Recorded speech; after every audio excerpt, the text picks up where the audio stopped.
ആയത്തുള്ള അലി ഖമനിയുടെ വധത്തിന് പിന്നാലെ പശ്ചിമേഷ്യ സംഘർഷഭരിതമാണ്. ഇറാന്റെ ballistic missile ശേഖരം B-2B ബോംബ്, സ്പിരിറ്റ് ബോംബ് വിമാനങ്ങൾ ഉപയോഗിച്ച് അമേരിക്ക തകർത്തു. ടെഹ്റാനിൽ ഇന്നലെ രാത്രിയും ശക്തമായ ആക്രമണം നടന്നു. അതേസമയം ഇറാനെതിരായ സൈനിക നടപടി 4 ആഴ്ച വരെ നീണ്ടേക്കാമെന്നാണ് അമേരിക്കൻ പ്രസിഡന്റ് ഡൊണാൾഡ് ട്രംപ് പ്രതികരിക്കുന്നത്. അമേരിക്കയുമായി കൈകോർക്കാൻ സജ്ജമാവുകയാണ് ബ്രിട്ടനും ഫ്രാൻസും ജർമ്മനിയും. പ്രധാനമന്ത്രി നരേന്ദ്രമോദി ഇസ്രായേൽ പ്രധാനമന്ത്രി ബെന്യാമിൻ നെതന്യാഹുവിനെ വിളിച്ച് ഫോണിൽ ആശങ്ക അറിയിച്ചു, നിലപാടറിയിച്ചു. എത്രയും വേഗം സംഘർഷം അവസാനിപ്പിക്കണമെന്നും മോദി ആവശ്യപ്പെട്ടു. ഒപ്പം UAE പ്രധാനമന്ത്രിയെയും വിളിച്ച്, UAE ഭരണാധികാരിയെയും വിളിച്ച് ഇന്ത്യയുടെ പിന്തുണ, ലക്ഷക്കണക്കിന് ഇന്ത്യക്കാർ നിലനിൽക്കുന്ന UAEയിൽ അവരുടെ കരുതലിന് ഇന്ത്യയുടെ പിന്തുണ അറിയിച്ചു, നന്ദി അറിയിച്ചു. ഏറ്റവും പുതിയ വിവരങ്ങളുമായി ലിജിൻ ചേരുകയാണ്. ലിജിൻ, പശ്ചിമേഷ്യ വീണ്ടും ഒരു സംഘർഷത്തിലേക്ക്, ഒരുപക്ഷെ മുൻപത്തെക്കാളൊക്കെ അതിരൂക്ഷമായ സംഘർഷത്തിലേക്ക് കടന്നിട്ട് ഇന്നിപ്പോൾ 3-ാം ദിവസം 48 മണിക്കൂർ കഴിഞ്ഞിരിക്കുകയാണ്. ഖംനയുടെ വധത്തിന് മുൻപും ശേഷവും, ഒരുപക്ഷെ നമുക്ക് ഈ ഒരു സംഘർഷത്തെ നമുക്ക് രണ്ടായി തിരിക്കാം. ഖംനയുടെ വധത്തിന് മുൻപും അതിനുശേഷവും എന്താണ് ഖംനയുടെ കൊല്ലപ്പെട്ടതിന് ശേഷമുള്ള പശ്ചിമേഷ്യയിലെ സ്ഥിതി? ഇറാന്റെ നിലപാട്, അമേരിക്കയുടെ നിലപാട്, ഇസ്രയേലിന്റെ നിലപാട്, ഗൾഫ് രാജ്യങ്ങളുടെ നിലപാട്? തീർച്ചയായിട്ടും സ്വപ്ന, ഈ ആയത്തുള്ള അലി ഖമേനിയുടെ വധത്തിന് പിന്നാലെ പശ്ചിമേഷ്യ വീണ്ടും സംഘർഷഭരിതമാകുന്നു എന്നത് വേണം ഈ ഘട്ടത്തിൽ നമുക്ക് മനസ്സിലാക്കാൻ. കാരണം ഇന്നലെ രാത്രിയും വലിയ രീതിയിലുള്ള ആക്രമണം പരസ്പരം ഉണ്ടാകുന്നു. പ്രത്യേകിച്ച് ഇറാന് നേരെ അമേരിക്കയും ഇസ്രായേലും ഒരുപോലെ തന്നെ ആക്രമണം അഴിച്ചു വിടുകയാണ്. ടെഹ്റാനിൽ ഇന്നലെ രാത്രി വലിയ രീതിയിലുള്ള സ്ഫോടനങ്ങൾ ഉണ്ടായി എന്നാണ് അവിടെയുള്ള പ്രാദേശിക മാധ്യമങ്ങൾ അടക്കം റിപ്പോർട്ട് ചെയ്യുന്നത്. നിരവധി ഇടങ്ങളിൽ മിസൈൽ ആക്രമണം ഉണ്ടാകുന്നു. മാത്രമല്ല നിരവധി പേർക്ക് പരിക്കേറ്റു എന്നുള്ള വിവരങ്ങളും ഏറ്റവും ഒടുവിലായിട്ട് പുറത്തു വരുന്നുണ്ട്. മറുവശത്ത് കഴിഞ്ഞ ദിവസം തന്നെ ഇറാൻ വ്യക്തമാക്കിയ ഒരു കാര്യമുണ്ട്. അതായത് അവരുടെ പരമോന്നത നേതാവിനെയാണ് ഇത്തരത്തിൽ അമേരിക്കയും ഇസ്രായേലും കൂടി ഒരുമിച്ച് വധിച്ചത്. സ്വാഭാവികമായും വലിയ തിരിച്ചടി നിങ്ങൾ നേരിടേണ്ടി വരുമെന്ന് കഴിഞ്ഞ ദിവസം തന്നെ ഇറാൻ വ്യക്തമാക്കിയിരുന്നു. അതിൻ്റെ ഭാഗമായി ഇറാൻ്റെ ഭാഗത്തു നിന്നും കൃത്യമായ തിരിച്ചടി ഇപ്പോൾ നടന്നുകൊണ്ടിരിക്കുന്നു എന്നുള്ളതാണ് ഏറെ ശ്രദ്ധേയം. അമേരിക്കയുടെയും അതോടൊപ്പം തന്നെ പല ഗൾഫ് രാജ്യങ്ങളിലെ അമേരിക്കയുടെ ബേസ് ക്യാമ്പുകൾക്ക് നേരെ നമ്മൾ കണ്ടതാണ്. കഴിഞ്ഞ ദിവസം മുതൽക്ക് തന്നെ വലിയ ആക്രമണമാണ് ഇറാൻ്റെ ഭാഗത്തു നിന്നും ഉണ്ടാകുന്നത്. ചില കപ്പലുകളൊക്കെ ആക്രമിച്ചു എന്ന് ഇറാൻ അവകാശപ്പെടുന്നുവെങ്കിലും അമേരിക്ക അത് പൂർണ്ണമായിട്ടും സ്വീകരിച്ചിട്ടില്ല, അത് സ്ഥിരീകരിച്ചിട്ടില്ല എന്നുള്ളതും ഈ ഘട്ടത്തിലുള്ള ഏറ്റവും പ്രധാനപ്പെട്ട കാര്യമാണ്. മറുവശത്ത് ഇസ്രായേൽ എന്തായാലും ഈ മാസം 12 വരെ രാജ്യത്ത് അടിയന്തര അവസ്ഥ നീട്ടിയിട്ടുണ്ട്. ഇറാൻ്റെ ആക്രമണം ഉണ്ടാകും എന്നുള്ള ഒരു മുന്നറിയിപ്പ് അത് നേരത്തെ തന്നെ ഇസ്രായേലിനുണ്ട്. സ്വാഭാവികമായി അതിനുള്ള മുൻകരുതൽ നടപടികൾ അവർ സ്വീകരിച്ചു വരികയാണ്. ഇസ്രായേൽ ജനതയോട് വീടിനകത്തിരിക്കുവാനും അല്ലെങ്കിൽ നിർദ്ദേശങ്ങൾ കർശനമായി പാലിക്കണമെന്നതടക്കമുള്ള കാര്യങ്ങൾ ഇസ്രായേലും നൽകുന്നുണ്ട്. മറുവശത്ത് സമാനമായ രീതിയിൽ തന്നെയാണ് ഇറാനും ഇപ്പോൾ പ്രവർത്തിച്ചുകൊണ്ടിരിക്കുന്നത്. എന്തായാലും കഴിഞ്ഞ ദിവസം തന്നെ അവരുടെ റവല്യൂഷണറി ഗാർഡ് പറഞ്ഞത് അനുസരിച്ച് വലിയ തിരിച്ചടി ഉണ്ടാകും എന്ന് ആവർത്തിക്കുകയാണ് ഇറാൻ ഇപ്പോഴും ചെയ്യുന്നത്. പല മേഖലകളിലും പ്രത്യേകിച്ച് അമേരിക്കയ്ക്ക് സ്വാധീനമുള്ള അമേരിക്കൻ സൈനിക ക്യാമ്പുകൾക്ക് നേരെ ആക്രമണം നടത്തും. പൂർണ്ണമായിട്ടും തങ്ങളുടെ ഭാഗത്തുനിന്ന് വലിയ തിരിച്ചടി ഉണ്ടാകുമെന്ന് ഇറാൻ അവകാശപ്പെടുമ്പോഴും തിരിച്ചടി കൂടുതൽ നൽകുന്നത് അമേരിക്കയാണ് എന്ന് ഈ ഘട്ടത്തിൽ പറയാതെ വയ്യ. കാരണം മണിക്കൂറുകൾക്ക് മുൻപായിരുന്നു അമേരിക്കൻ പ്രസിഡന്റ് ഡൊണാൾഡ് ട്രംപ് അദ്ദേഹം ഈ യുദ്ധത്തെക്കുറിച്ച് വലിയൊരു പ്രതികരണം നടത്തിയത് ഇത് 4 ആഴ്ച വരെ നീണ്ടു നിൽക്കാം എന്ന് അദ്ദേഹം പറഞ്ഞു വെക്കുകയാണ്. അതിന് കാരണം ഇറാൻ വലിയൊരു രാജ്യമാണ്, തങ്ങളുടെ ലക്ഷ്യം നിറവേറുന്നത് വരെ തങ്ങൾ ഈ രംഗത്തുണ്ടാകും എന്ന് അദ്ദേഹം അടിവരയിടുന്നു. മാത്രമല്ല ഈ റവല്യൂഷണറി ഗാർഡിനോട് അദ്ദേഹം ഒരു മുന്നറിയിപ്പ് നൽകുകയാണ്, നിങ്ങൾക്ക് ആയുധം വെച്ച് കീഴടങ്ങാം, അതല്ല എങ്കിൽ മരണം വരിക്കേണ്ടി വരും എന്നുള്ള ശക്തമായ ഒരു മുന്നറിയിപ്പ് ട്രംപ് നൽകുകയാണ്. സ്വാഭാവികമായും കഴിഞ്ഞ ദിവസം ഈ റവല്യൂഷണറി ഗാർഡിൻ്റെ ആസ്ഥാനം പൂർണ്ണമായിട്ടും തകർക്കുകയും US സെൻട്രൽ കമാൻഡ് അതിൻ്റെ ദൃശ്യങ്ങൾ പുറത്തുവിടുകയും ചെയ്തു. മാത്രമല്ല അത് പറഞ്ഞത് അവരുടെ പ്രധാനപ്പെട്ട ഒരു തല ഞങ്ങൾ വെട്ടിമാറ്റി എന്നതാണ് US കമാൻഡ് തന്നെ വ്യക്തമാക്കുന്നത്. അവരുടെ പ്രധാന ആയുധശേഖരം, അതോടൊപ്പം തന്നെ റവല്യൂഷണറി ഗാർഡിൻ്റെ പ്രധാനപ്പെട്ട ആസ്ഥാന മന്ദിരം, ഇതൊന്നും തന്നെ അവർ തന്നെയാണ്. തല തകർന്നാൽ പിന്നെ ശരീരത്തിന് നിലനിൽക്കാൻ സാധിക്കില്ല. അങ്ങനെയായിരുന്നു ആ പ്രതികരണം വന്നത്. സ്വാഭാവികമായും അവരുടെ ആ ഏറ്റവും വലിയ മിസൈൽ ശേഖരം, ഡ്രോൺ ശേഖരം ഒക്കെ ഉപയോഗിച്ചാണ് ഈ ഗൾഫ് മേഖലയിൽ അടക്കം ഈ ആക്രമണം നടത്തുന്നത്. ഇപ്പോൾ ഗൾഫ് മേഖലയിലെ ആക്രമണത്തിന്റെ ഏറ്റവും പുതിയ വിവരങ്ങളുമായി ശ്രീരാജ് കൈമൽ കൂടി ചേരുകയാണ്. ലിജൻ തുടരുക. ശ്രീരാജ്, ഗൾഫ് മേഖലയിൽ കഴിഞ്ഞ 48 മണിക്കൂറായി, അതായത് മിനിയാന്ന് രാത്രി തുടങ്ങിയ ആക്രമണം ഇന്നലെ പകലും തുടർന്നു. പക്ഷേ ഖംനയുടെ മരണത്തിനു ശേഷം ഈ ഒരു ആക്രമണത്തിൻ്റെ തോതിൽ ഏതെങ്കിലും തരത്തിലുള്ള വ്യത്യാസം വന്നിട്ടുണ്ടോ? അപ്പോഴും ഈ ബഹ്റൈനിലടക്കം സൽമാൻ തുറമുഖമടക്കം ആക്രമിച്ചതായ സൂചനകൾ പുറത്തു വരുന്നുണ്ട്. കുവൈറ്റിലും പുലർച്ചെ ആക്രമണം നടന്നുവെന്ന സൂചനകൾ വരുന്നുണ്ട്. മരണവും റിപ്പോർട്ട് ചെയ്യുന്നുണ്ട്. എന്താണ് ഗൾഫ് മേഖലയിലെ, പ്രത്യേകിച്ച് UAE, കുവൈറ്റ് തുടങ്ങിയ അടക്കമുള്ള ഗൾഫ് മേഖലയിലെ പ്രധാന ഇപ്പോഴത്തെ ഒരു സ്ഥിതി? ഒപ്പം കഴിഞ്ഞ ദിവസം GCC യോഗം ചേർന്നു. ഈ ആക്രമണത്തെ ഏത് രീതിയിൽ കൈകാര്യം ചെയ്യണം അല്ലെങ്കിൽ ഏത് രീതിയിൽ പ്രതികരിക്കണം എന്നതിലടക്കം എന്തായിരുന്നു GCCയുടെ തീരുമാനം? ഇപ്പോൾ നമുക്ക് ആദ്യം തരാൻ പറ്റുന്ന അപ്ഡേറ്റ് എന്ന് പറയുന്നത് ബഹ്റൈനിലേക്ക് ആക്രമണം നടന്നു എന്നുള്ള സൂചനകൾ വരുന്നുണ്ട്. മരണം സംബന്ധിച്ചുള്ള സൂചനകൾ വരുന്നുണ്ട്. അതിന്റെ സ്ഥിരീകരിക്കാവുന്ന വിവരങ്ങൾ നമ്മൾ എടുക്കുന്നതേ ഉള്ളൂ. GCC രാജ്യങ്ങളുടെ ഒരു മീറ്റിംഗ് നടന്നിരുന്നു. അത് ഓൺലൈനായാണ് മീറ്റിംഗ് ചേർന്നത്. അസാധാരണ മീറ്റിംഗ് എന്നുള്ള വിശേഷണത്തോടു കൂടിയുള്ള ഒരു മീറ്റിംഗ് ആയിരുന്നു. മീറ്റിംഗിൽ പൊതുവെ ഉയർന്ന വികാരം ഇറാന്റേത് ഹീനവും വഞ്ചനാപരവുമായ ഒരു ആക്രമണമെന്നാണ് GCC അംഗരാജ്യങ്ങൾ മീറ്റിംഗിൽ ഒരു നിലപാടെടുത്തത്. സാധാരണക്കാരെയും ജനവാസ മേഖലയും ലക്ഷ്യം ഇറാന്റെ ആക്രമണം അപലപനീയമാണെന്നും GCC രാജ്യങ്ങളുടെ പരമാധികാരത്തിന്റെ മേലുള്ള ഗുരുതരമായ ലംഘനമാണ് ഈ ഇറാന്റെ ആക്രമണമെന്നും GCC അംഗരാജ്യങ്ങൾ നിലപാടെടുത്തു. ഈ അംഗരാജ്യങ്ങളുടെ സുരക്ഷ അവിഭാജ്യമാണെന്നും ഏതെങ്കിലും ഒരു അംഗരാജ്യത്തിനെതിരായുള്ള ആക്രമണം GCC ചാർട്ടറും പ്രതിരോധ കരാറും സംയുക്ത പ്രതിരോധ കരാറും പ്രകാരം എല്ലാ GCC രാജ്യങ്ങൾക്കുമെതിരായ നേരിട്ടുള്ള ആക്രമണമാണെന്നുള്ള രീതിയിലാണ് യോഗം വിലയിരുത്തിയത്. ബഹ്റൈൻ വിദേശകാര്യമന്ത്രിയും GCC മന്ത്രിതല കൗൺസിലിന്റെ പ്രസിഡന്റുമായ doctor Abdul Latif bin Rashid Al സയാനിയുടെ അധ്യക്ഷതയിലാണ് ഈ അസാധാരണ യോഗം ചേർന്നത്. ബഹ്റൈനിൽ നിന്ന് വരുന്ന പുതിയ അപ്ഡേറ്റ്, ബഹ്റൈനിൽ ഇന്നലെ അർദ്ധരാത്രിയോടുകൂടി വരുന്ന ഒരു അപ്ഡേറ്റ് പ്രകാരം ഏതാണ്ട് 61ഓളം മിസൈലുകളും 34 അൺമാൻഡ്, അതായത് ആളില്ലാത്ത ആകാശ വഴിയുള്ള ആക്രമണ ശ്രമങ്ങളും നിർവീര്യമാക്കിയെന്നാണ് ബഹ്റൈൻ ഡിഫൻസ് ഫോഴ്സ് അറിയിക്കുന്നത്. നിലവിൽ ആക്രമണം തുടരുകയാണ് എന്ന് തന്നെ നമുക്കിപ്പോഴും പറയാനായിട്ട് സാധിക്കും. ഗൾഫ് മേഖലയിൽ നിന്ന് ആൾനാശം ഉൾപ്പെടെയുള്ള റിപ്പോർട്ടുകളും പുറത്തു വരുന്നുണ്ട്. ഒമാന്റെ മേലും ആക്രമണം നടന്നുവെന്ന് ഉള്ള വിവരം വരുന്നുണ്ട്. മറ്റൊരു പ്രധാനപ്പെട്ട കാര്യം UAE ഇറാനിലെ എംബസി അടച്ചുപൂട്ടി എന്നുള്ളതാണ്. എംബസി അടച്ചുപൂട്ടുകയും അംബാസഡറെയും അവിടെയുള്ള നയതന്ത്ര ഉദ്യോഗസ്ഥരെയും UAE തിരിച്ച് വിളിക്കുകയും ചെയ്തിട്ടുണ്ട്.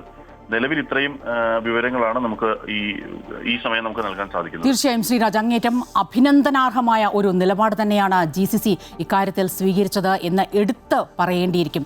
അതായത് അമേരിക്കയുടെ ഈ ഗൾഫ് മേഖലയിലുള്ള അമേരിക്കയുടെ സൈനിക ബേസുകൾ ലക്ഷ്യമിട്ട് തന്നെയാണ് ഈ ആക്രമണങ്ങളെല്ലാം നടന്നത്. പക്ഷേ അത് പലപ്പോഴും മാറി ജനവാസ മേഖലയിൽ അടുത്തേക്കൊക്കെ എത്തുന്നത്, അല്ലെങ്കിൽ ഈ മിസൈലുകളുടെയൊക്കെ അവശിഷ്ടങ്ങൾ പതിച്ച് ആളുകൾക്ക് പരിക്കും മരണമൊക്കെ സംഭവിക്കുന്ന സാഹചര്യങ്ങളെല്ലാം ഗൾഫ് മേഖലയിൽ നമ്മൾ കണ്ടതാണ്. ആ ഒരു സാഹചര്യത്തെ ഒരുപക്ഷെ ഇത് കൂടുതൽ രൂക്ഷമാകാതെ ഏറ്റവും സംയമനത്തോടുകൂടി അതിനെ കൈകാര്യം ചെയ്യുന്നു GCC രാജ്യങ്ങൾ എന്ന് നമ്മൾ എടുത്ത് പറയേണ്ടിയിരിക്കും. ലിജിനിലേക്ക് പോവുകയാണ്. ലിജിൻ, ഇന്നലെ നമ്മൾ അല്ലെങ്കിൽ ഏറ്റവും ഒടുവിൽ നമ്മൾ കേട്ട ചെറിയൊരു ഒരുപക്ഷെ അത് എത്രത്തോളം സ്ഥിരീകരിച്ചുവെന്ന് എനിക്കറിയില്ല, ഏറ്റവും ചെറിയൊരു ആശ്വാസത്തിൻ്റെ വാർത്ത എന്നാൽ ഒരു ചർച്ചകളിലേക്ക് കടക്കാൻ ഒരുപക്ഷെ തയ്യാറാണ് എന്ന് ഇറാൻ അറിയിച്ചിരിക്കുന്നു. പ്രത്യേകിച്ചും ഇറാൻ വിദേശകാര്യമന്ത്രി അറക്ചി അറിയിച്ചിരിക്കുന്നു. മാത്രമല്ല ട്രംപിനോടും, അതായത് ഒരു ഇംഗ്ലീഷ് മാധ്യമത്തിൽ നൽകിയ അഭിമുഖത്തിൽ ട്രംപും ഇക്കാര്യത്തിൽ ഒരു സൂചന, അതായത് മാറി വരുന്ന ഭരണകൂടത്തിനോട് അല്ലെങ്കിൽ ഇപ്പോൾ നിലവിലുള്ള ഭരണകൂടത്തിനോട് ഒരു ചർച്ചയ്ക്കുള്ള സാധ്യതകൾ തള്ളിക്കളയാനാകുന്നില്ല എന്നാണ് അദ്ദേഹം പറഞ്ഞത്. പക്ഷേ അപ്പോൾ തന്നെ തൊട്ടടുത്ത് തന്നെ വരുന്നു, ഇറാൻ ഒരു വലിയ രാജ്യമാണ്, അതുകൊണ്ട് തന്നെ 4 ആഴ്ചയോളം ഈ ആക്രമണം നീണ്ടു നിൽക്കുമെന്ന്. ചർച്ചകൾക്കപ്പുറം ഒരിടത്തും ഒരിക്കലും സ്ഥിരമായ ഒരു സമാധാനം വന്ന ചരിത്രം നമുക്ക് ഈ ലോകത്ത് അറിയില്ല. തീർച്ചയായിട്ടും സ്വപ്ന, ഈ ആയത്തുള്ള അലി ഖമേനിയുടെ മരണത്തിന് ശേഷം തൊട്ടു പിന്നാലെ ട്രംപ് പ്രതികരിച്ചത് ഇനി ചർച്ചകൾക്ക് സാധ്യതയുണ്ട് എന്നുള്ളതായിരുന്നു. അതായത് ഏകദേശം തങ്ങൾ ഉദ്ദേശിക്കുന്ന രീതിയിൽ കാര്യങ്ങൾ പോവുകയാണ്, ഇനി ചർച്ചകളാകാം എന്ന തരത്തിലുള്ള ഒരു പരാമർശം അദ്ദേഹത്തിൻ്റെ ഭാഗത്തു നിന്നും ആദ്യഘട്ടത്തിൽ ഉണ്ടാകുന്നു. പക്ഷേ തൊട്ടു പിന്നാലെ ഈ ഇറാൻ്റെ ഭാഗത്തു നിന്നും കനത്ത തിരിച്ചടി, അതായത് US-ന്റെ സൈനിക ബേസ് ക്യാമ്പുകളിലേക്ക് ശക്തമായിട്ടുള്ള തിരിച്ചടി ഇറാൻ നൽകുകയാണ്. അതിനുശേഷം വീണ്ടും ട്രംപ് പ്രതികരിക്കുന്നതാണ് നമ്മൾ ഏറ്റവും ഒടുവിലായി കേട്ടത്. അതായത് 4 ആഴ്ച വരെ നീണ്ടു നിൽക്കും, ഇതൊന്നും ആരംഭിച്ചിട്ടതേ ഉള്ളൂ, എന്തായാലും തങ്ങൾ വിചാരിക്കുന്ന കാര്യങ്ങൾ നടപ്പിലാക്കുന്നത് വരെ ഇത് തുടരുമെന്നുള്ള മുന്നറിയിപ്പ് അദ്ദേഹം നൽകുകയാണ്. റവല്യൂഷണറി ഗാർഡിന് അദ്ദേഹം മുന്നറിയിപ്പ് നൽകുന്നു. അപ്പോൾ സ്വാഭാവികമായും ട്രംപ് ലക്ഷ്യം വെക്കുന്നത് പൂർണ്ണമായിട്ടും ഇറാനെ കീഴ്പ്പെടുത്തുക എന്നുള്ളതാണ്. അതിൻ്റെ ഭാഗമായിട്ടാണ് മറ്റ് ചില രാജ്യങ്ങൾ കൂടി അമേരിക്കയ്ക്കൊപ്പം ചേരുന്നു എന്നുള്ളതാണ്. ബ്രിട്ടനും ജർമ്മനിയും പോലെയുള്ള രാജ്യങ്ങൾ അമേരിക്കയ്ക്കൊപ്പം ചേരുന്നു എന്നുള്ള റിപ്പോർട്ടുകളും ഇപ്പോൾ പുറത്തു വരുന്നുണ്ട്. സ്വാഭാവികമായും ഇറാൻ ഒരു തീവ്രവാദ രാജ്യമാണ് എന്ന് ട്രംപ് നേരത്തെ ആവർത്തിച്ച് പറഞ്ഞത് പറഞ്ഞതുപോലെ അത് അദ്ദേഹം വീണ്ടും ആവർത്തിച്ചുകൊണ്ടേയിരിക്കുകയാണ്. ഇപ്പോഴും അദ്ദേഹത്തിൻ്റെ പ്രസ്താവന അതുതന്നെയാണ്. അതൊരു ടെററിസ്റ്റ് രാജ്യമാണ് എന്ന് അദ്ദേഹം വീണ്ടും വീണ്ടും പറയുകയാണ്. സ്വാഭാവികമായും ഒരു ചർച്ചയുണ്ടാകണം എന്നുള്ളതാണ് എല്ലാവരും ആഗ്രഹിക്കുന്നത്.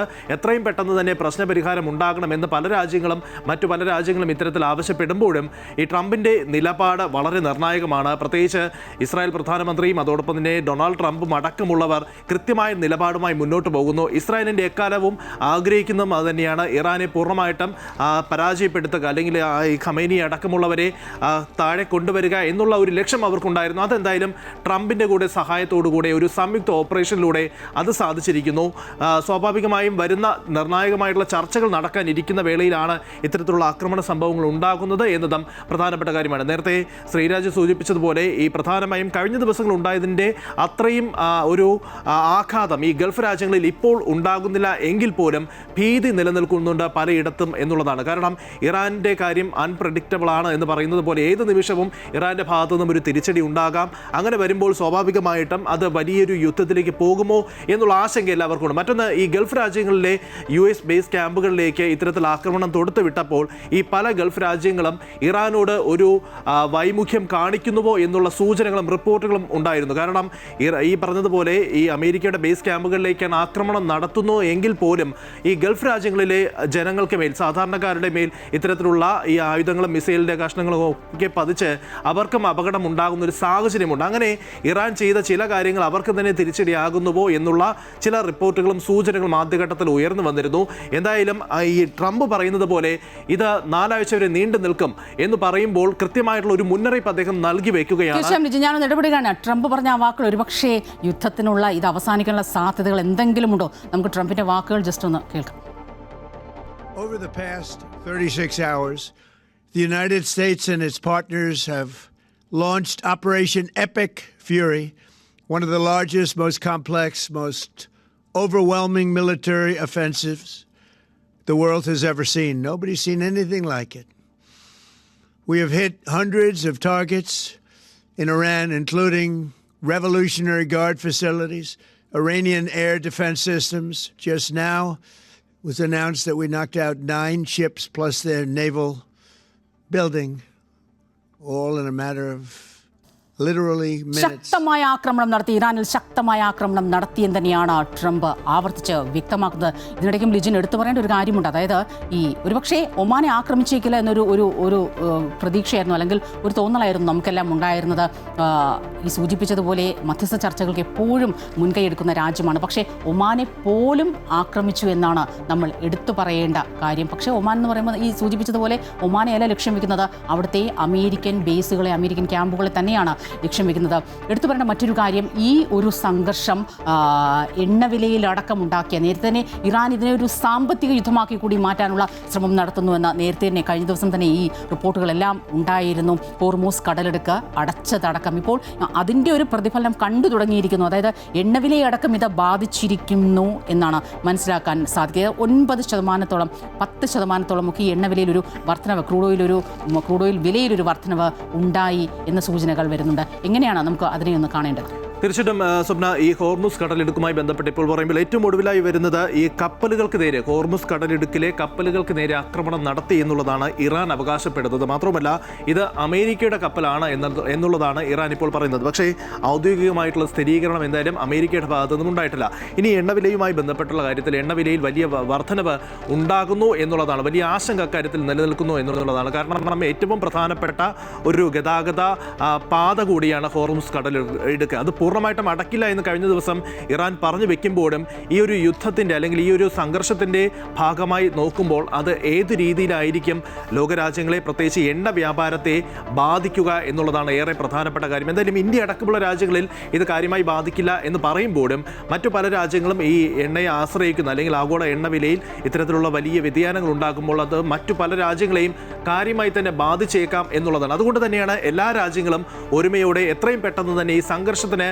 അയവുണ്ടാകണം എന്ന കാര്യം ആവർത്തിച്ച് പറഞ്ഞുകൊണ്ടിരിക്കുന്നത്. അവിടെ നമ്മുടെ ഇന്ത്യൻ പ്രധാനമന്ത്രി നരേന്ദ്രമോദി കഴിഞ്ഞ ദിവസം തന്നെ ഇസ്രായേൽ പ്രധാനമന്ത്രിയെ ഫോണിൽ വിളിക്കുകയും എത്രയും പെട്ടെന്ന് തന്നെ സംഘർഷം ഒഴിവാക്കണം എന്നുള്ള ആവശ്യം കൂടി അദ്ദേഹം മുന്നോട്ട് വയ്ക്കുകയാണ്. സാധാരണക്കാരൻ്റെ ജീവന് പ്രാധാന്യം നൽകണം എന്നുള്ളതാണ് പ്രധാനമന്ത്രി പ്രധാനമായും മുന്നോട്ട് വെച്ച ആവശ്യമെന്ന് അദ്ദേഹം തന്നെ എക്സ് പോസ്റ്റിൽ ഇന്ന് കുറിക്കുകയുണ്ടായി. അങ്ങനെ എല്ലാ മേഖലകളിൽ നിന്നും അത് ഇന്ത്യയെ പോലെയുള്ള മറ്റ് തീർച്ചയായും ഞാനിവിടെ ഒരു കാര്യം എടുത്തു പറയാൻ ആഗ്രഹിക്കുന്നു. അതായത് ഈ യുദ്ധം തുടങ്ങിയതിന് ശേഷം അല്ലെങ്കിൽ ഈ സംഘർഷം പശ്ചിമേഷ്യയിൽ എപ്പോഴൊക്കെ സംഘർഷം ഉണ്ടായിട്ടുള്ളൂ അപ്പോഴെല്ലാം നിഷ്പക്ഷമായ ഒരു നിലപാട്, മനുഷ്യാവകാശത്തോടൊപ്പം നിൽക്കുന്ന നിലപാടാണ് ഇന്ത്യ സ്വീകരിച്ചിരുന്നത്. എന്നാൽ കഴിഞ്ഞ ദിവസം പ്രധാനമന്ത്രി നരേന്ദ്രമോദി ബെന്യാമിൻ നെതന്യാഹുവുമായി നിലവിലെ സ്ഥിതിഗതികൾ സംസാരിച്ചു.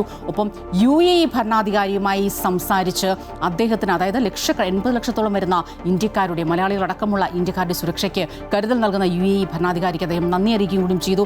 ഈ ഒരു സാഹചര്യത്തിൽ ഒരു സ്ലൈറ്റ് ആയിട്ടുള്ള ഒരു ചായ്വ് ഒരുപക്ഷെ ആ ഒരു പക്ഷത്തേക്ക് ഉണ്ടോ എന്നതടക്കമുള്ള സംശയം നമുക്ക് തോന്നിയേക്കാം. പ്രത്യേകിച്ച് സംസ്ഥാനത്തേക്ക് എത്തുമ്പോൾ കാര്യങ്ങൾ അങ്ങനെയല്ല. കൃത്യമായ ചെകുത്താൻ രാഷ്ട്രങ്ങൾക്ക്, ചില ചെകുത്താൻ രാഷ്ട്രങ്ങളുടെ ഇടപെടലാണ് ഇത്രയും പ്രശ്നം പശ്ചിമേഷ്യയിൽ ഉണ്ടാക്കിയതെന്നാണ് കഴിഞ്ഞ ദിവസം മുഖ്യമന്ത്രി പിണറായി വിജയൻ പറഞ്ഞത്. പക്ഷേ ഇന്ത്യയുടെ ഒരു നിലപാട് ഈ സമയത്ത് ശ്രദ്ധേയമാണ്. ഇപ്പോഴും സൂക്ഷ്മമായി തന്നെ കാര്യങ്ങൾ നിരീക്ഷിക്കുകയല്ലേ ലിജൻ? തീർച്ചയായിട്ടും ഇന്ത്യ ഇക്കാര്യത്തിൽ എടുക്കുന്ന നിലപാട് വളരെ നിർണായകമാണ്. മാത്രവുമല്ല വളരെ നയപരമായിട്ടുള്ള ഒരു കാര്യമാണ്. അതുകൊണ്ട് തന്നെ വളരെ ശ്രദ്ധാപൂർവമാണ് പ്രധാനമന്ത്രി നരേന്ദ്രമോദിയുടേതാണെങ്കിലും ഇന്ത്യയുടെ നിലപാട്, അല്ലെങ്കിൽ അവർ ഈ കാര്യങ്ങൾ സൂക്ഷിച്ച് നിരീക്ഷിക്കുന്നു എന്നുള്ളതാണ്. അദ്ദേഹത്തിൻ്റെ പോസ്റ്റിൽ തന്നെ അദ്ദേഹം പറയുന്നത് ഈ നെതന്യാഹുവുമായി സംസാരിച്ചിരുന്നു. മാത്രവുമല്ല ഇപ്പോഴത്തെ സാഹചര്യം ചർച്ച ചെയ്തു. പ്രധാനമായും ഇന്ത്യയുടെ കൺസേൺ, ഇന്ത്യൻ പൗരന്മാർ നിരവധി അവിടെയുണ്ട്, പ്രവാസികൾ നിരവധിയുണ്ട്, അവരുടെയൊക്കെ തന്നെ ജീവനുമായി ബന്ധപ്പെട്ടുള്ള കാര്യങ്ങളിൽ ചർച്ച നടത്തി എത്രയും പെട്ടെന്ന് ഇത് പൂർണ്ണമായിട്ടും അവസാനിപ്പിക്കണം എന്നുള്ള കാര്യം ആവശ്യപ്പെട്ടു എന്ന് അദ്ദേഹം പറഞ്ഞു വെക്കുകയാണ്. ഗൾഫ് മേഖല നമ്മൾ പരിശോധിക്കുമ്പോൾ UAE-യുമായി അദ്ദേഹം സംസാരിച്ചു എന്ന് പറയുകയും ഈ UAE-യുടെ പരമാധികാരം സംരക്ഷിക്കാൻ എല്ലാ തരത്തിലും കൂടെ നിൽക്കും എന്നുള്ള ഉറപ്പ് പ്രധാനമന്ത്രി അവർക്ക് നൽകുകയും ചെയ്യുന്നു. അതായത് ഈ പ്രവാസികൾ നിരവധി ഇന്ത്യക്കാരും കേരളത്തിൽ നിന്നുള്ള നിരവധി ആളുകളാണ്. ഏകദേശം 1 കോടിയിലധികം ആളുകൾ ഈ വിവിധ ഗൾഫ് രാജ്യങ്ങളിലായി ജോലി ചെയ്യുന്നു എന്നുള്ളതാണ് കണക്ക്. അപ്പോൾ അത്രയും ആളുകളുടെ ജീവനും അല്ലെങ്കിൽ അവരുടെ ആ ഒരു സുരക്ഷിതത്വം ഉറപ്പാക്കുന്നതിനുള്ള നടപടികൾ ഇന്ത്യൻ ഗവൺമെന്റ് ചെയ്യേണ്ടതുണ്ട്. അത് കൃത്യമായി ചെയ്യുകയും ചെയ്യുന്നു. മറ്റൊന്ന്, ഈ രാജ്യങ്ങൾക്കിടയിൽ ഇത്തരത്തിലുള്ള സംഘർഷം നിലനിൽക്കുമ്പോൾ ഇന്ത്യ സ്വീകരിക്കുന്ന നിലപാടാണ് നയതന്ത്രപരമായി വളരെ ശ്രദ്ധയോടെ കൈകാര്യം ചെയ്യേണ്ട കാര്യമാണ്. അത് ആ രീതിയിൽ തന്നെയാണ് ഇപ്പോൾ മുന്നോട്ട് പോകുന്നത്. കഴിഞ്ഞ ദിവസം പറഞ്ഞതുപോലെ എല്ലാ കാര്യങ്ങളും സസൂക്ഷ്മം നിരീക്ഷിക്കുകയാണ്. ഏതു ഘട്ടത്തിലാണ് തങ്ങളുടെ ആവശ്യം, തങ്ങളുടെ നിലപാട് അറിയിക്കേണ്ടത്, അക്കാര്യത്തിൽ കൃത്യമായി നിലപാട് അറിയിക്കും. പക്ഷേ എപ്പോഴും പരമപ്രധാനം സമാധാനം ഉണ്ടാവുക എന്നുള്ളതാണ്. സംഘർഷം ലഘൂകരിക്കുക, ഒരു കാരണവശാലും മറ്റൊരു യുദ്ധത്തിലേക്ക് കടക്കരുത്. അതോടൊപ്പം തന്നെ രാജ്യങ്ങൾ തമ്മിലുള്ള എല്ലാ കാലവും നമ്മൾ പിന്തുടർന്ന് വരുന്ന ആ നിലപാട് അങ്ങനെ തന്നെയാണ്. എന്തായാലും ഈ എണ്ണവിലയുടെ കാര്യം എടുക്കുമ്പോൾ ഏതാണ്ട് 75 ദിവസത്തെ സ്റ്റോക്ക് നമുക്കുണ്ടെന്ന ആശ്വാസമാണ്. പക്ഷേ പല രാജ്യങ്ങൾക്കും അങ്ങനെയല്ല. എത്രയും വേഗം ഈ യുദ്ധം അവസാനിക്കണമെന്നാണ് ഏറ്റവും ഒടുവിലായി ലിജിൻ ഇതുകൂടി പരാമർശിക്കാതെ നമുക്ക് പോകാൻ സാധിക്കില്ല. സമ്മിശ്ര പ്രതികരണമാണ് ഇറാനിലെ സംഘർഷത്തിൽ അല്ലെങ്കിൽ ഖമനേയിയുടെ മരണവുമായി ബന്ധപ്പെട്ട് ലോകമെങ്ങും സംഭവിച്ചിരിക്കുന്നത്. തൊട്ടടുത്ത അയൽ രാജ്യമായ പാകിസ്ഥാൻ നമ്മൾ കഴിഞ്ഞ ദിവസം കണ്ടതാണ്. അവിടെ US എംബസി ആക്രമിച്ചു. ഈ പറഞ്ഞതുപോലെ മരണസംഖ്യ കൂടി എന്ന റിപ്പോർട്ടുകളാണ് ഇപ്പോൾ പുറത്തുവരുന്നത്. 21ഓളം മരണം എന്നാണ് ആ റിപ്പോർട്ടുകളാണ് പുറത്തു വരുന്നത്. എന്താണ് അവിടുത്തെ ഇപ്പോഴത്തെ ഒരു അവസ്ഥ? കുറച്ചുകൂടി ഒരു ആഭ്യന്തര സംഘർഷത്തിലേക്കൊക്കെ കാര്യങ്ങൾ നീങ്ങുന്നു എന്ന് വേണം നമ്മൾ മനസ്സിലാക്കാൻ. തീർച്ചയായും കറാച്ചിയിലെ US എംബസിക്ക് നേരെയായിരുന്നു കഴിഞ്ഞ ദിവസം വലിയ രീതിയിലുള്ള പ്രതിഷേധമുണ്ടായത്. തൊട്ടു പിന്നാലെ വെടിവയ്പ് ഉണ്ടാകുന്ന ആദ്യഘട്ടത്തിൽ പുറത്തു വന്ന വിവരം ഏകദേശം 6 പേർ മരിച്ചു എന്നുള്ളതാണ്. ഇപ്പോൾ ആ മരണസംഖ്യ 20 കഴിഞ്ഞിരിക്കുന്നു എന്നുള്ളതാണ്. മാത്രമല്ല ആ മേഖല പൂർണ്ണമായിട്ടും ഒരു സംഘർഷഭരിതമാണ് എന്നതാണ് ഏറ്റവും പ്രധാനപ്പെട്ട കാര്യം. ഈ നിരവധി പ്രവർത്തകർ, 100 കണക്കിന് ആളുകളാണ് ആ എംബസിക്ക് നേരെ ഓടി എത്തുകയും പൂർണ്ണമായിട്ടും കെട്ടിടം തല്ലി തകർക്കുകയും തീ വയ്ക്കാനുള്ള ശ്രമം നടക്കുകയും ഈ എംബസി ഉദ്യോഗസ്ഥരെ ആക്രമിക്കാനുള്ള ഒരു നീക്കമൊക്കെ അവരുടെ ഭാഗത്തു നിന്നും ഉണ്ടായി എന്നുള്ളതാണ് ഏറ്റവും ഒടുവിലായി പുറത്തു വരുന്ന വിവരം. അതായത് ഈ പല മേഖലകളിലും ഇത്തരത്തിൽ വലിയ പ്രതിഷേധങ്ങൾ ഉണ്ടാകുന്നു. കേവലം 2 രാജ്യങ്ങൾ തമ്മിൽ, അല്ലെങ്കിൽ 2-3 രാജ്യങ്ങൾ, ഇപ്പോൾ ഇറാനും ഇസ്രായേലും അമേരിക്കയും തമ്മിലുള്ള ഒരു സംഘർഷം ആണ് അവിടെ നടക്കുന്നത് ഉണ്ട് എങ്കിൽ പോലും ലോകരാജ്യങ്ങൾ അത് കാര്യമായി തന്നെ ബാധിക്കുന്നുണ്ട് എന്ന കാര്യത്തിൽ തർക്കമൊന്നുമില്ല.